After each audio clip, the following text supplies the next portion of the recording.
Mm, Hola de nuevo, vamos a seguir con el desarrollo de contenido de las asesorías PANIS respecto a la materia de investigación de operaciones 2. En este caso, enfocados al tema 4, que es cadena de Markov. Las cadenas de Markov son un tipo de proceso estocástico y son un modelo matemático que describe el comportamiento de procesos aleatorios que dependen del estado anterior. Como sabemos, un proceso estocástico se define con base a probabilidades y en este caso también está definido por estados de la naturaleza o eventos. Las cadenas de Markov se utilizan para analizar y predecir la probabilidad de eventos futuros en diferentes campos, por ejemplo, en la economía, la biología, entre otros. La propiedad markoviana menciona que la probabilidad de que ocurra un evento solo depende del evento inmediatamente anterior y no de toda la historia previa. Es decir, un evento futuro solo va a depender únicamente del evento o de la temporada o del año anterior, sin considerar todos los años posteriores a el año anterior inmediato. Esta propiedad nos ayuda a simplificar el cálculo de las probabilidades de transición, que son las que indican la probabilidad de pasar de un estado a otro de un paso o en varios pasos. La matriz de transición P es un arreglo numérico donde se condensa las probabilidades de un estado a otro y las cadenas de Markov son representadas mediante una matriz de transición. O en este caso también podemos pasar de este diagrama a una matriz de transición para representar de mejor manera la cadena de Markov. Propiedades que tienen esta matriz es que la suma de las probabilidades de los estados debe ser igual a 1. La matriz de transición debe ser cuadrada, es decir, 3 por 3, 4 por 4, etc. Y las probabilidades de transición deben de estar entre 0 y 1. La matriz depende de las alternativas de decisión disponibles para quien toma la decisión.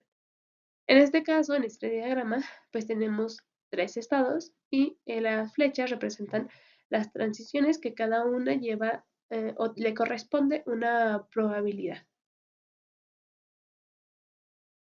Por ejemplo, aquí se tiene este diagrama que fue transformado a una matriz de transición, considerando que los renglones de la matriz son los estados actuales de la naturaleza y las columnas son los estados siguientes de la naturaleza. Es decir, por ejemplo, la probabilidad de que se tiene de pasar del estado 1 en este actual, en el estado 1 actual, a, a que siga siendo estado 1 en en el siguiente año, en el siguiente mes, en la siguiente temporada, es del 30%. Del estado 1 al estado 2 del 70% y del estado 1 al estado 3 no hay probabilidad. Además, pues como considerando las propiedades de la matriz de transición, la suma de las probabilidades de los estados debe ser igual a 1 y aquí pues ya se cumple. Para el estado 2 sería la probabilidad que tiene el estado 2 de pasar al estado 1 es del 50%, de pasar del estado 2 al estado 2 no tiene probabilidad y del estado 2 al estado 3 del 50%. Para el estado 3 tiene una probabilidad del 45% de pasar al estado 1, un 20% de pasar al estado 2 y un 35% de pasar al estado 3. Hay diferentes tipos de cadenas de Markov. Están las homogéneas y no homogéneas. Las homogéneas son si la probabilidad de transición depende del tiempo. Si no dependen del tiempo, son no homogéneas. Las discretas son si el espacio de estados y el tiempo son finitos. Y si son infinitos, son continuas. ¿Dónde podemos aplicar las cadenas de Markov? Las cadenas de Markov las podemos utilizar para modelar el comportamiento de los consumidores, simular el clima, el tráfico, las epidemias, etc.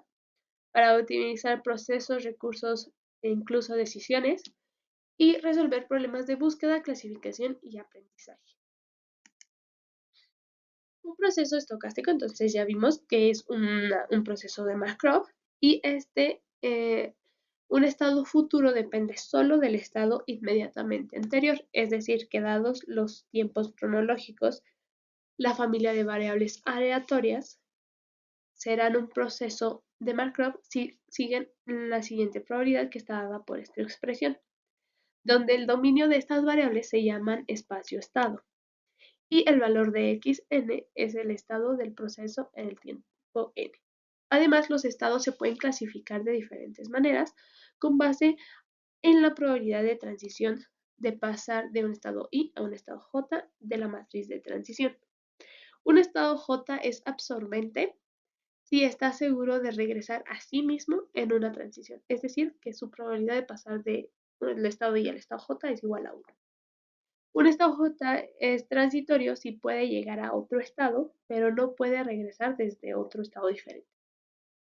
Un estado J es recurrente si la probabilidad de ser revisitado desde otros estados es igual a 1 y esto solo sucede con la condición de que el estado no sea transitorio. Y un estado es periódico con periodo de t mayor a 1 y si es posible un retorno solo en t, 2t, 3t, 3n pasos.